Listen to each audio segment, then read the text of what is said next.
Student o'qishni bitirgandan keyin ishga kiraman desa, ish beruvchi nimaga e'tibor qaratadi?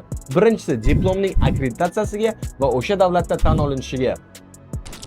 Shuning uchun Gelishim universiteti bitiruvchilari ishga kirish imkoniyati yuqoriroq. Istanbul Gelishim universiteti Turkiyaning eng ko'p xalqaro akkreditatsiyalarga ega bo'lgan universitetlardan biri.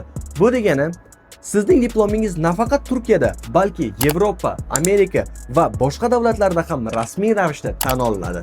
Gelishim universitetida siz nazariyada emas, amaliyotda o'rganasiz. Universitet ichida 140 dan ortiq laboratoriyalar, 20 dan ortiq ilmiy markazlar va juda ham ko'p high-tech va zamonaviy binolari mavjud. Istanbul Gelishim universitetida yo'nalishlar hozirgi paytda talab yuqori bo'lgan sohalarga moslashtirilgan. Misol uchun IT, muhandislik, biznes, tibbiyot va aviatsiya.